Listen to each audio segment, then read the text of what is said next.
होंगे फयाज़ विलाना। हमारी website www.eawaz.com, television पे ई आवाज़ टीवी कनाडा, जिसको आप तमाम आईपी बॉक्सेस पे देख सकते हैं। रेडियो पे ऑफ कोर्स 770 AM पे आप इस फ्रीक्वेंसी को सुनते हैं।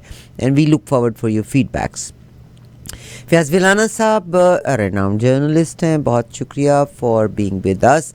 फयाज़ विलाना साहब, हम आपको आज के प्रोग्राम में खुश आमदीद कहते हैं। अस्सलाम वालेकुम सर। वालेकुम अस्सलाम। आप प्रोग्राम देखने और सुनने वालों को शुक्रिया। विलाना साहब, एक्चुअली मैं और आप ना बहुत आदी हो गए हैं, बहुत से लोग बहुत आदी हो गए हैं कि हमारे पाकिस्तान की मीडिया पे सिर्फ चंद चीज़ों को और चंद ख़बरों को कवर करना। हालांकि जो आउटलेट्स हैं, मीडिया आउटलेट्स हैं, अब शायद नॉर्थ अमेरिका में भी आपको पता है फॉक्स का ताल्लुक मुकम्मल तौर पर झुकाव रिपब्लिकन्स की तरफ है, CNN का झुकाव जो है वो डेमोक्रेट्स की तरफ से है। आप हर कहानी को जैसे सुन पाते हैं आप लोगों के सामने ही है। मगर सेम पाकिस्तान में बाज़ न्यूज़ को बिल्कुल ब्लॉक कर दिया जाता है, बाज़ सहाफ़ियों को बिल्कुल ब्लॉक कर दिया जाता है, बाज़ सहाफ़ियों को यानी उन पे खाना पीना भी महाल कर दिया गया। और हामिद मीर साहब ने, मेरी बात पे शायद आपको यकीन ना है मगर हामिद मीर साहब ने भी इस बात को कवर किया। तो मेरे बहुत सारे साथी जो हैं जब पाकिस्तान की न्यूज़ को देखते हैं तो आपको आदत नहीं है हर पार्टी की खबर सुनने का। We being a South Asian channel we cover all the parties, तो शायद आपको इसलिए लगता है कि हम सारी दुनिया में तो PTI की खबर सुन नहीं रहे, हालांकि इंटरनेशनल मीडिया अमेरिका के और इंग्लैंड के अखबार भी कवर कर रहे हैं। तो हम बाज़ औक़ात अपने कुएं के एक उसी हिसार में बंद होते चले जा रहे हैं। फयाज़ विलाना साहब, मेरा आज आपसे सबसे बड़ा सवाल ये है कि इलेक्शन का दौरा है और जनाब काजी फ़ायज़ ईसा, मैंने कल इनके नाम पे गौर किया। एक तो नाम में काजी है, पता नहीं बाप को यकीन था कि he is going to be chief justice. Faez यानी मुतय्यन किया गया, और ईसा वो भी नाम से जिस नाम के ऊपर है, यानी हर चीज़ प्रूव करना चाहती है कि ये शख्स is one of the greatest person जिसको अल्लाह ने फ़ायज़ किया ज़मीन के ऊपर इंसाफ के लिए, मगर इंसाफ कहीं नज़र नहीं आ रहा। आज उन्होंने ये कहा है कि दिन थोड़े हैं और हमको नाअहली के केस को निपटाना है जिसमें ताउम्र नाअहली को 10 साल में चेंज करना है। और आई थिंक इस वक्त the whole machinery is working for couple of people, ताकि उनकी हयात जो नाअहली है उसको ख़त्म करने के बाद 10 साल पे किया जाए।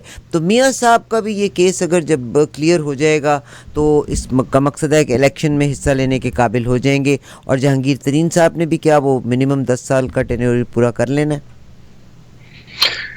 अच्छा, आपने जो पहले बात की ना, हमारे लोग जो है वो प्रोग्राम हैं और वो समझते हैं कि शायद हम वन साइडेड स्टोरी दे रहे हैं उनकी। अच्छा, आपने बात कर दी। थोड़ी सी हमारे अपने लिसनर्स को हमें साथ साथ एजुकेशन भी करनी पड़ती है। उन्हें बताना ये है कि हजूर जो आप साहिबान हमें आप लोग एतराज़ कर रहे हैं, जो चीज़ें अंडर डिस्कशन होती हैं हमने वही डिस्कस करनी है। फॉर एग्जाम्पल, इस वक्त MQM कराची की बहुत अच्छी पोलिटिकल पार्टी है, but they are not doing anything good, they are not doing anything, they don't have any activity. उनकी कोई पॉलिटिकल एक्टिविटी नहीं है, ना उनका कोई जलसा है, ना कोई जुलूस है, ना कोई हड़ताल है, ना वो शटर डाउन हड़ताल कर रहे हैं, ना उनका कोई मेन पॉलिटिकल पाकिस्तान की पॉलिटिक्स में इस वक्त कोई किरदार है, तो हम उन्हें डिस्कस नहीं करेंगे। इस वक्त जो कुछ हो रहा है वो सारा कुछ PTI के इर्द गिर्द हो रहा है। चेयरमैन उनका बिहाइंड द बार है, लोग उनके पकड़े हुए हैं। अगर पाकिस्तान में 10,000 लोग एक पॉलिटिकल पार्टी के वर्कर्स पकड़े हुए हैं, बिहाइंड द बार हैं, तो हम उनकी बात करेंगे ना। हमारा उनकी बात करना हमारा फर्ज बनता है, क्योंकि वो पाकिस्तान के शहरी हैं। अल्लाह ना करे कल पाकिस्तान मुस्लिम लीग के 2, 4, 5, 6, 10, 20 हज़ार अरेस्ट हो गए तो हम पाकिस्तान मुस्लिम लीग के लिए भी इसी तरह आवाज उठाएंगे। और अल्लाह ना करे अगर पाकिस्तान पीपल्स पार्टी के लिए कुछ हो गया तो हम उनके लिए भी इसी तरह बात करेंगे। तो ये चीजें को समझने की थोड़ा सा समझा करें कि जो चीजें अंडर डिस्कशन होती हैं हमने उन्हीं पर डिस्कशन करनी होती है। जी, आपका दूसरी बात थी काजी फ़ायज़ ईसा साहब के हवाले से। काजी फ़ायज़ ईसा साहब जो है, नाम तो उनका बहुत अच्छा है और उनके वालिद साहब भी तहरीक पाकिस्तान में कायद आज़म मोहम्मद अली जिन्ना के साथी रहे हैं।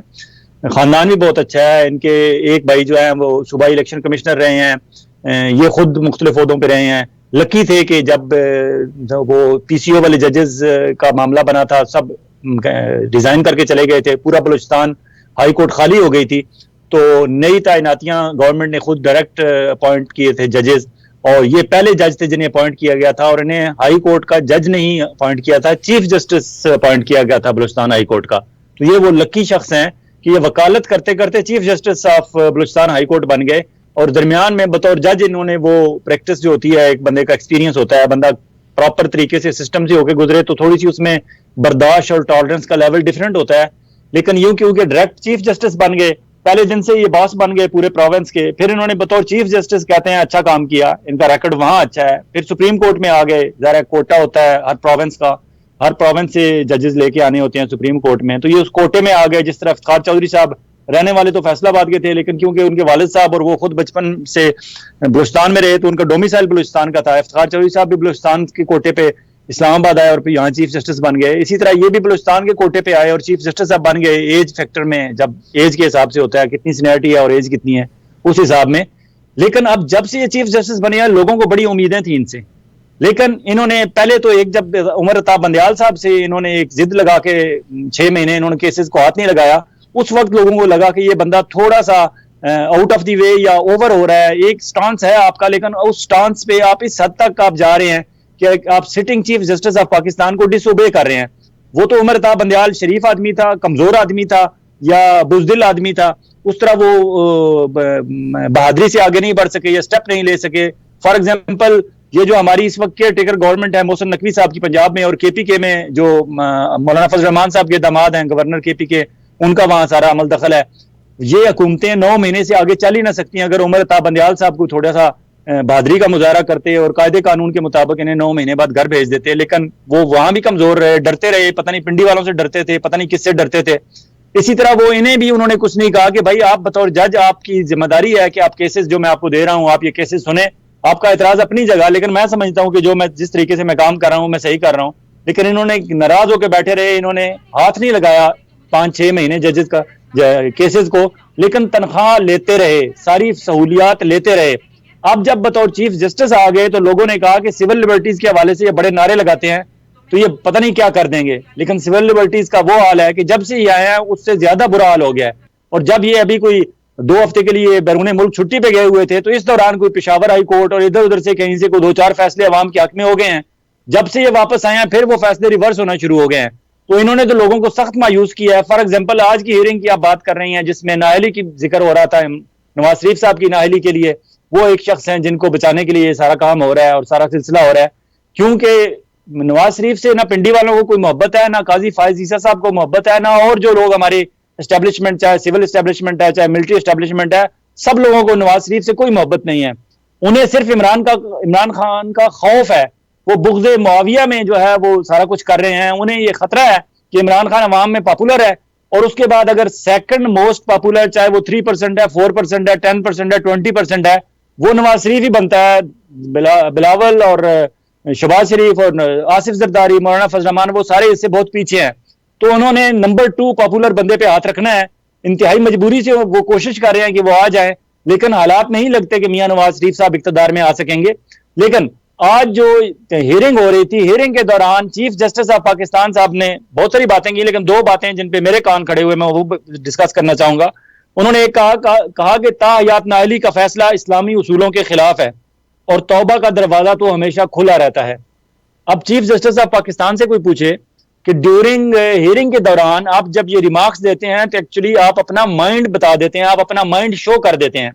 आपको ये माइंड शो नहीं करना चाहिए। हम बतौर जर्नलिस्ट जब बात करते हैं तो हम कहते हैं जी कि कुछ लोगों का ख्याल ये है कि इस तरह होना चाहिए, कुछ लोगों का ख्याल ये है कि इस तरह होना चाहिए, लेकिन जब हम अपनी बात करते हैं तो एक्चुअली हम अपने आप को एक्सपोज कर देते हैं, हम बता देते हैं कि ये क्या हो रहा है। आपको बतौर जज जब आप हियरिंग कर रहे हैं, हियरिंग के दौरान आप अपना माइंड बता रहे हैं कि मेरे ख्याल में ये सिर्फ पाकिस्तान के आइन, कानून, कायदे के खिलाफ ही नहीं है, ये इस्लामी उसूलों के भी खिलाफ है। अब इस्लामिक टच दे के लोगों की हमदर्दियां लेना और अपने साथ बैठे हुए जो दीगर 6 जजेस हैं उनको ये इशारा देना कि अगर आपने ताहयात नाअहली पे आप डटे रहे तो इसका मतलब आप इस्लामी उसूलों के भी खिलाफ चले जाएंगे। इस्लामिक टच ऐसी चीज है कि जिसमें पाकिस्तान में आप किसी की वक्त किसी भी तरफ, किसी बंदे की तरफ भी उंगली उठा सकते हैं और अगला बंदा कहता है ओह मैं कहीं दायरा इस्लाम से खारिज ना हो जाऊं। चीफ जस्टिस ऑफ पाकिस्तान मोहतरम काजी फायज ईसा साहब, आपके पास लोग फैसला लेने आए हैं पाकिस्तान के आइन, कायदे, कानून के मुताबिक। अगर आपने इस्लामी शरीयत की बात करनी है तो इस्लामी नजरियाती काउंसिल से आप राय ले लें, उनकी कंसेंट ले लें, उनको केस रेफर करें और वहां सारे जो मौलवी हजरात बैठे हुए हैं इस्लामी नजरियाती काउंसिल के मेन जो मेंबरान हैं वो इस पे गौर करेंगे, वो आपको बता देंगे कि ये इस्लामी उसूलों के खिलाफ है या नहीं है। आप अपने तौर पर ये क्यों कह रहे हैं, एक बात। दूसरी बात, आप अपने तौर पर कह रहे हैं कि जी तौबा का दरवाजा हर वक्त खुला रहता है। अगर तौबा का दरवाजा खुला रहता है तो वो किसी एक बंदे के लिए नहीं होता, वो सबके लिए होता है। इमरान खान को आपने पिछले कितने दिनों से पकड़ा हुआ है, उसका तोशा खाना केस में उसकी जमानत बनती है, आप नहीं दे रहे। उसकी साइफर केस में जमानत बनती है, आप नहीं दे रहे। शाह महमूद कुरैशी की जमानत हो गई है, उसके बाद दोबारा उसे अरेस्ट कर लिया गया, क्या कुछ नहीं हुआ। चीफ जस्टिस ऑफ पाकिस्तान, जो chief justice of Peshawar high court हैं, जस्टिस इब्राहिम खान साहब, उन्होंने परसों जस्टिस अपना जरताज गुल जो मेंबर कौमी असेंबली थी और एक्स मिनिस्टर थी इमरान खान की, उसको जमानत देते हुए उन्होंने कहा कि इस प्रोविंस का चीफ जस्टिस मैं हूं, बेटी आप मेरी बेटी की जगह हो, बेटी मैं आपको जमानत दे रहा हूं। किसी की जरूरत नहीं है पूरे प्रोविंस में किसी पुलिस वाले को आपको हाथ लगाए या अरेस्ट कर सके। किसी ने अगर अरेस्ट किया तो मैं जानूं और ये पुलिस जाने। ये मौकफ था जिसे लोगों ने, मेजॉरिटी ने पसंद किया। आप बेशक किसी को अरेस्ट कराना चाहते हैं तो आप बताएं कि हाँ आप जिम्मेदार हैं, आप किसी को रिहा कराना चाहते हैं तो आप बताएं कि आप मैं आपको एक सेकंड यहाँ रोकना चाहती हूँ, आप बिल्कुल आप बात को कंटिन्यू रखें। जरताज गुल जो हैं उन्होंने 9 मई के हवाले से भी बात की और आप महसूस कर सकते हैं उनकी आवाज़ से ये बात करना कि जी शहीदों की कदर की जाए। वो कहती है हमने अपने भाई का लाशा अपने कंधों पे उठाया। आप इसको सुनिएगा, मैं सिर्फ 3 मिनट तक सुनाती हूँ। You can feel the pain. यानी बातें करना बहुत आसान है, उसके बाप ने अपने शहीद बेटे की को के जनाजे को कंधा दिया था। सुनिए और वापस आते हैं। जब तक मुझे बेल नहीं जाती, जब तक मुझे प्रोटेक्टिव बेल नहीं दी जाती, जब तक मुझे जज साहब ये ऑर्डर नहीं करते, वहां नहीं जाते कि मुझे बेल के बाद भी अरेस्ट ना किया जाए, मैं यहाँ से नहीं जाऊंगी, मैं इंसाफ के बगैर नहीं जाऊंगी। और ये मेरा राइट है, ये मेरा इसलिए राइट है कि ये तो नहीं हो सकता है कि कुछ लोगों को तो बिल्कुल फ्री हैंड दे दिया जाए, कुछ लोगों को तो बिल्कुल आप उनको किसी चीज के ऊपर ना पकड़े और हम जो इंसाफ का दरवाजा खटखटाएं तो हमें उसके बाद भी अरेस्ट किया जाए। तो मैं तो यहाँ पे इंसाफ लेने के लिए आई हूँ और मैं समझती हूँ कि ये बार रूम की भी इज्जत का मामला है, ये हाई कोर्ट की भी इज्जत का मामला है। मैं सुबह 8 बजे से बैठी हूँ और मैं यहाँ से नहीं जाऊंगी जब तक जो है मुझे बेल नहीं दी जाती और जब तक मुझे पूरी प्रोटेक्शन नहीं दी जाती। और ये मेरा राइट है। मैंने आपको बताया कि मैंने जिंदगी में कोई जुर्म नहीं किया, मैं सिर्फ इलेक्शन लड़ना चाहती हूँ और मैं इलेक्शन के अंदर डेरा गाजी खान की फुडल्स को, नून लीग वालों को दोबारा हराऊंगी। और मैं डेरा गाजी खान के लोगों को भी कहूंगी कि आप लोग बहुत गलत वाले तगड़े हैं, आप मेरे वोटर है। जब मैं नहीं घबराई हूँ तो आप भी न घबराएं। मैं अपने नजरिए के ऊपर खड़ी हूँ, मैं पाकिस्तान के लिए लड़ रही हूँ, मैं डेरा गाजी खान के लिए लड़ रही हूँ। मुझे और कोई कारोबार नहीं आता, मुझे कोई और खेती बाड़ी नहीं आती, मुझे कोई और का प्रोफेशन नहीं आता, मुझे एक ही काम आता है। मैं अपनी स्टूडेंट लाइफ से सियासत कर रही हूँ और मैं सियासत में मैंने अपना नाम पैदा किया है। मैंने इंटरनेशनल उसमें फोरम पे, मैंने यूएन के अंदर, मैंने इजिप्ट के अंदर, मैंने चाइना के अंदर, मैंने रोम के अंदर अपने मुल्क को, कीनिया के अंदर मैंने रिप्रेजेंट किया है अपने मुल्क को। मुझे निशाने इबरत मत बनाए, मुझे निशाने इबरत मत बनाएंगे। आप मुझे निशाने इबरत बनाएंगे और आप मेरी जबान बंदी करेंगे और आप कहेंगे कि मैं वोट भी ना डाल सकूं और मैं इलेक्शन भी ना लड़ सकूं। अगर आप 9 मई की मजम्मत कराना चाहते हैं तो मैं आपसे माफी मांगती हूँ। 9 मई की मजम्मत, मेरा भाई जावेद आलम शहीद 9/11 के बाद वॉर और टेरर के अंदर शहीद हो चुका है। मैं शहीद की बहन हूँ, मैं शहीद की बहन हूँ। 5 फुट 10 इंच का था जावेद आलम वजीर शहीद का। जाओ जाके उसकी कब्र वजीरिस्तान में देखो, 6 फुट से ज्यादा की, क्योंकि उसके हाथ जब इस तरह स्टिफ हो गए ना तो वो नीचे वापस नहीं आते थे। हम शहीदों का जो है मैंने उठाई हुई अपने भाई की लाश। हम शहीदों की बेहुरमती कैसे कर सकते हैं? मेरे बूढ़े बाप ने पाकिस्तान नहीं छोड़ा, मेरे वालिदैन ने पाकिस्तान नहीं छोड़ा, मैंने पाकिस्तान नहीं छोड़ा। मैं पाकिस्तान की बेटी हूँ, मुझे इंसाफ दिया जाए, मुझे इलेक्शन लड़ने दिया जाए, मुझे अरेस्ट ना किया जाए। मैंने कोई जुर्म नहीं किया। मैं ना, जो पाकिस्तान के अंदर हमें फ्रेम किया गया पीटीआई को, मैं इसकी माफी मांगती हूँ। मेरी अनाप कुछ नहीं है, मेरी अनाप बहुत छोटी है, पाकिस्तान बहुत बड़ा है। पाकिस्तान है तो हम है। मेरी अनाप बहुत छोटी है, हम बहुत छोटे हैं, पाकिस्तान बहुत बड़ा है। और साहब, जो इंसान दुख के साथ बात करता है ना तो लोग उसका मजाक उड़ाते हैं कि कमज़ोर दिल है।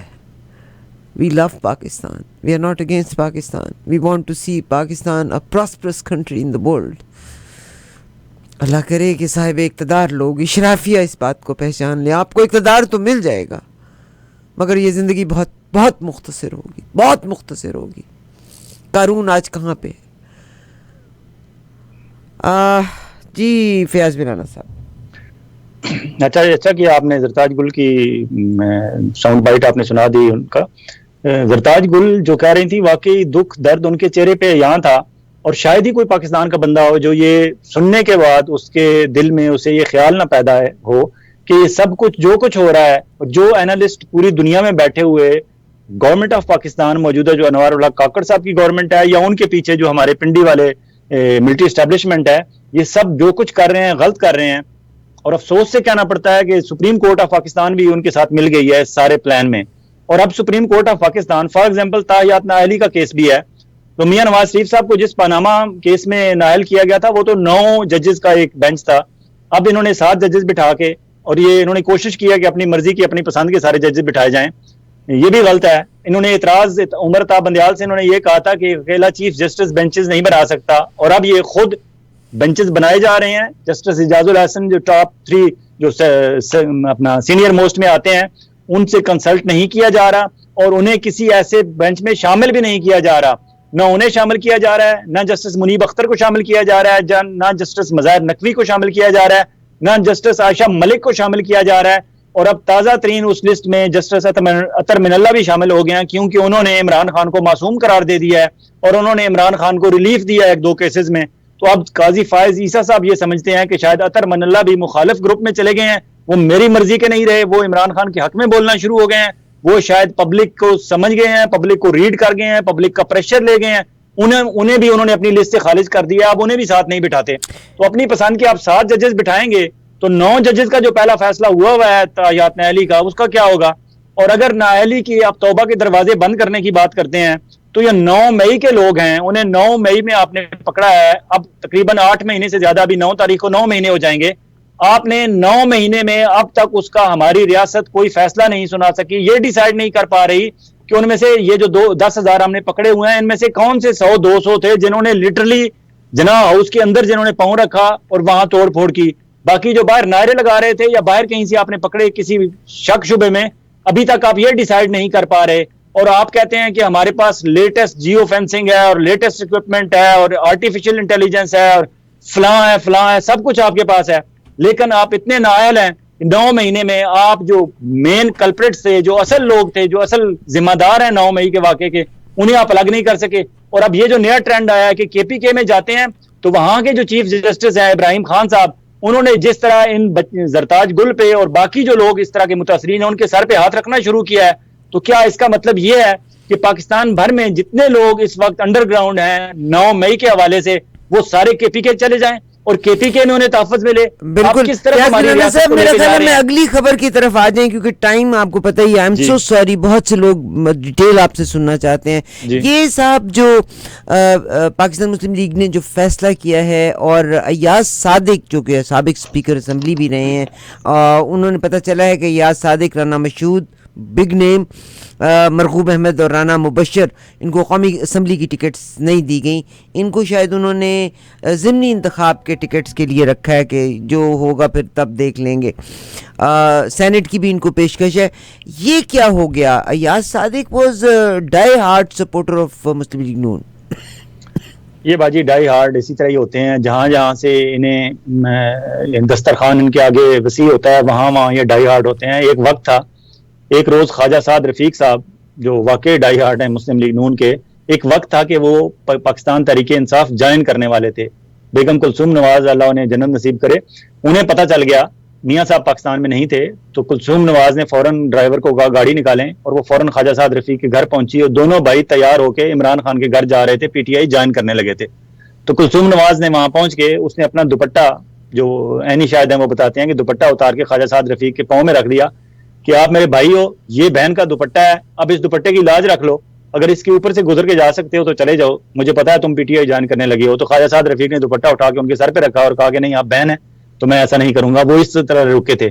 इसी तरह ये जो अपने अयाज सादिक साहब, ये भी पीटीआई ऑलमोस्ट ज्वाइन करने लगे थे, क्योंकि इमरान खान के ये बहुत पुराने दोस्त हैं, कॉलेज लाइफ के, स्कूल लाइफ के इनके दोस्त हैं। वो भी एक वक्त था वो भी पीटीआई ज्वाइन करने लगे थे। इसी तरह जावेद हाशमी कब किन के साथ थे, फिर कहाँ गए, अब कहाँ हैं और अब फिर कहाँ जाना चाहते हैं, ये इसी तरह ही होते हैं। सियासतदान जहां जहां अपना सियासी मफाद देखते हैं वहां चले जाते हैं। अयाज सादिक साहब स्पीकर रहे हैं, उसके बाद मिनिस्टर रहे हैं, अयाज सादिक साहब को वोट टिकट मिलना चाहिए था, लेकिन आजकल क्योंकि आपको पता है कि जिस तरह के लोगों को मिल रही है इंपॉर्टेंस हर पॉलिटिकल पार्टी में, वो ज्यादा बातूनी किस्म के, चर्ब जबान किस्म के, जिस तरह फिरदौस आशिक अवान और फयाजुल हसन चौहान कभी हमारे सर पे सवार थे पीटीआई वालों के, इसी तरह ये अभी अता तारड़ साहब इस वक्त हमारे मुस्लिम लीग नून वालों के सर पे सवार हैं। अता तारड़ साहब ने 7 जगहों से, 7 कौमी असम्बली के और सूबाई असम्बली के 1 और 7 कौमी असम्बली के हल्कों में पेपर जमा कराए हैं। वो हर जगह से टिकट लेना चाहते हैं। अयाज सादिक साहब के हल्के में भी उनके सींग जो है वो अता तारड़ साहब के साथ फंसे हुए हैं। तो अयाज सादिक साहब को क्योंकि शहबाज शरीफ, मरियम नवाज और नवाज शरीफ कौमी असम्बली और सूबाई असम्बली के बैक वक्त दो दो हल्कों में लड़ रहे हैं, इसी तरह शहबाज शरीफ भी कौमी असम्बली और सूबाई असम्बली में बैक वक्त लड़ रहे हैं, तो अल्टीमेटली इन्होंने रखनी तो एक ही होती है, दूसरी ऑटोमेटिकली खाली होनी होती है, तो उसमें वो अयाज सादिक साहब को एडजस्ट कर लेंगे। तारड़ साहब की बहुत मिन्नत की गई लेकिन वो नहीं मान रहे। इसी तरह दानियाल अजीज साहब का झगड़ा है, मुस्लिम लीग नून के अंदर टिकटों के बहुत झगड़े हैं, लेकिन मियां नवाज शरीफ साहब के बारे में इतलात ये हैं कि वो इंतहाई डीमोरलाइज्ड हैं, बहुत डाउन हुए हुए हैं और वो लंदन जाना चाहते हैं, लेकिन उनकी मिन्नतें करके उन्हें रोका हुआ है भाईजान ने और बाकी जो भाईजान के साथ ग्रुप है, क्योंकि उन्हें पता है जिस दिन मियां नवाज शरीफ साहब लंदन टिकट कटा के चले जाएंगे, लोगों ने कहना है कि ये मियां नवाज शरीफ साहब लंदन इलाज कराने के लिए या अपने चेकअप के लिए नहीं गए, ये भाग गए हैं। और ये जब बात बाहर जाएगी कि वो भाग गए हैं, तो जो 2, 4, 6, 10% मुस्लिम लीग नून के साथ लोग जुड़े हुए हैं वो भी भाग जाएंगे, क्योंकि दूसरी तरफ इतला ये है कि तहरीक इस्तेकाम पाकिस्तान पार्टी वाले जो हैं, इस्तेकाम पाकिस्तान पार्टी वाले अलीम खान साहब और जहांगीर तरीन साहब के साथ बहुत सारे लीडरान ऐसे हैं जो पीटीआई से राब्ते कर रहे हैं और वो कह रहे हैं क्योंकि हमारी मुस्लिम लीग नून के साथ सीट एडजस्टमेंट नहीं हो रही तो हमें प्लीज आप वापस पीटीआई में ले लें, हम पीटीआई के साथ इमरान खान के साथ वफादार रहेंगे, हम कुरान पे हलफ देने के लिए तैयार हैं कि हम दोबारा पार्टी छोड़कर नहीं जाएंगे।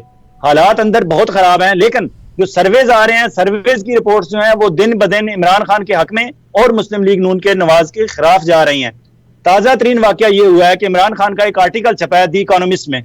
अब इमरान खान तो behind the jail, behind the bar है और बताने वाले बताते हैं कि इमरान खान को मिलने जब वकील अंदर जाते हैं तो एक एक पेपर उनका स्कैन होता है और जब वापस आते हैं फिर भी एक एक पेपर स्कैन होता है। अब पता नहीं वो इमरान खान का आर्टिकल कहां से कैसे बाहर आया, किसने लिखा और वाकई इमरान खान ने लिखा या उन्होंने सिर्फ इंस्ट्रक्शंस दी और बाहर रऊफ हसन साहब ने या किसी और पीटीआई के जिम्मेदार बंदे ने जिसपे इमरान खान ट्रस्ट करते हैं उसने लिखा है। और आर्टिकल्स के बारे में और इन चीजों के बारे में और स्पेशली जो दस्तखत होते हैं इनके बारे में ये होता है कि जब तक जिस बंदे के ये साइन है या जिस बंदे का ये आर्टिकल है वो खुद इनकार ना करे उस वक्त तक ये तस्लीम किया जाता है कि हाँ ये आर्टिकल वाकई उसका है।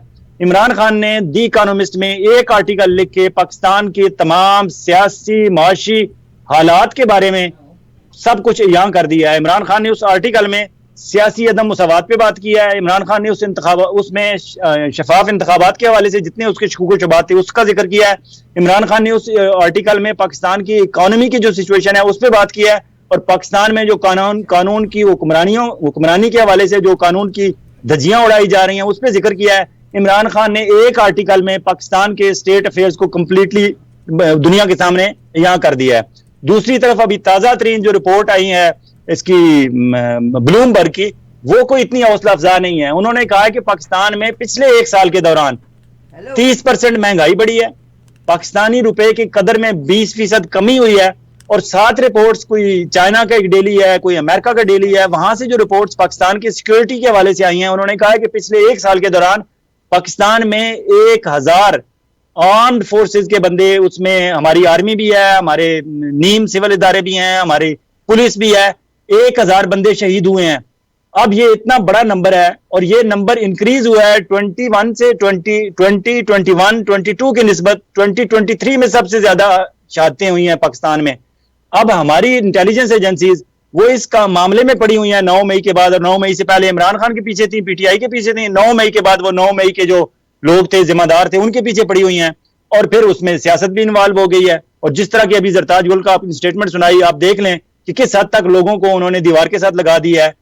अब इस सारी सूरत हाल में ये क्लियर हो गया है कि हमारी इंटेलिजेंस एजेंसीज और हमारी लॉ एनफोर्सिंग एजेंसीज उनका तमाम तर तवज्जो उनकी पीटीआई की और जो हमारे सियासी उनके अजायम हैं, उनके जो मुखालिफिन जिनको वो अपने सियासी मुखालिफ समझते हैं उनकी तरफ भाग रही हैं और दूसरी तरफ दहशतगर्दों को खुली चिट्ठी मिल गई है। मीर अली का एक इलाका है केपीके में, वहां बहुत अच्छी तरह वहां हमारी पाकिस्तान आर्मी ने काम किया था, वहां से सफाया कर दिया था दहशतगर्दों का और वहां सेटल कर दिया था, छोटे छोटे बाजार बनाए थे, मार्केटें बनाई थी और उन मार्केटों में वहां कोई पठान आदमी, कोई केपीके का बंदा वहां शेविंग की या बार्बर शॉप या वो नहीं बनाना चाहता था। पंजाब से लेके गए थे बार्बर्स को हमारी पाकिस्तान आर्मी, वहां उन्हें सेटल किया और वहां बार्बर शॉप्स खुलवाएं। और इनिशियली जब विजिट कराया गया अरशद शरीफ शहीद और इस तरह के बाकी जो जर्नलिस्ट थे, बजाज सईद खान थे और पूरी ISPR वाले एक टीम लेके गए थे इस्लामाबाद से जर्नलिस्टों की, उन्हें विजिट कराया और मीर अली का इलाका बताया कि देख लें मीर अली के इलाके से हमने दहशतगर्दों को भगा दिया है, ये इलाका साफ हो गया है, यहाँ का कानून की अमलदारी हो गई है हम यहाँ बिजनेसेस प्रमोट कर रहे हैं, हमने मार्केटें बनाई हैं, लोगों को फ्री में शॉप्स दी हैं, और वहां ये बताया गया था कि यहाँ क्योंकि जो वहां तालिबान इससे पहले थे वो कहते थे कि दाढ़ी मुंडवाना और शेव कराना जो है वो हराम है, और जिसने ये काम किया, ये जिसने ये सहूलत दी लोगों को, उनको उनको उनकी जान को खतरा है। तो हम पंजाब से लेके आए हैं हुज्जाम। अब परसों 6 हुज्जाम जो है, 5 या 6 हुज्जाम एक दिन में मार दिए गए हैं। अब वहां इसका मतलब ये है कि जब आप पंजाब से वहां लेके गए थे और सेटल किए थे आपने बार्बर शॉप वाले, तो उनसे आपकी तवज्जो हट गई ना, आप किसी और काम में लग गए। इससे बड़ा और प्रूफ आपको क्या चाहिए कि अब वहां फिर वही उनकी दहशतगर्दों का फिर अमल दखल शुरू हो गया, फिर उनका अमल शुरू हो गया। तो ये क्या सिलसिला है?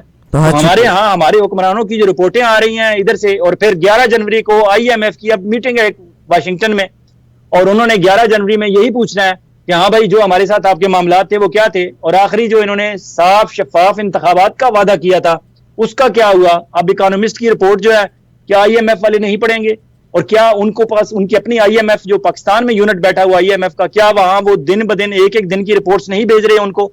तो इंतहाई हालात खराब हैं। इन्हें अल्टीमेटली साफ शफाफ इंतखाबात की तरफ जाना पड़ेगा, लेकिन उससे पहले ये अपने मुल्क की अपनी बदनामी इस हद तक कर जाएंगे, और फिर उसके नतीजे में ये होता है कि हमारी स्टॉक मार्केट नीचे जा रही है।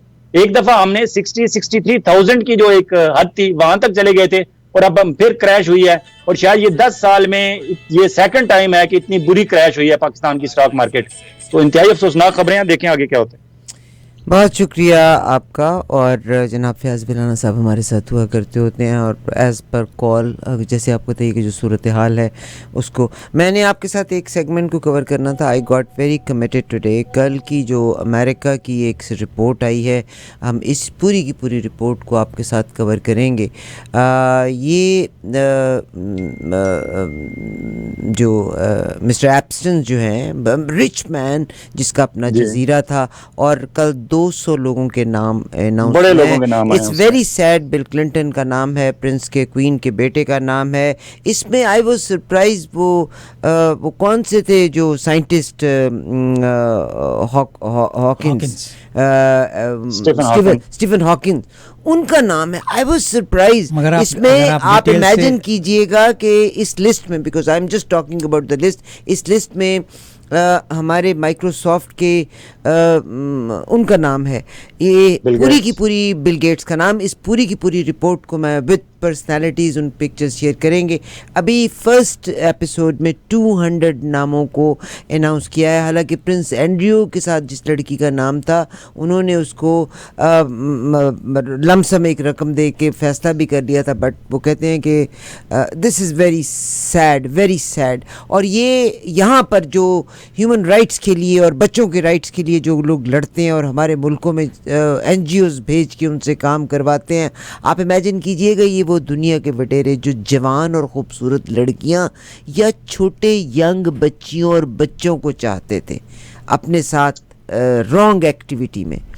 It's very heart breaking. एक और मैं अपडेट देना चाहता था कि अभी 8 जनवरी को यूरोपीय यूनियन के 3 रिप्रेजेंटेटिव मुबस्सर जो हैं पाकिस्तान के इंतखाबात को वॉच करने के लिए, 3 यूरोपीय यूनियन के नुमाइंदे, उनके वीज़े हमारे फॉरेन ऑफिस से लग चुके हैं, और वो 8 जनवरी से लेकर 22 फरवरी तक पाकिस्तान में रहेंगे।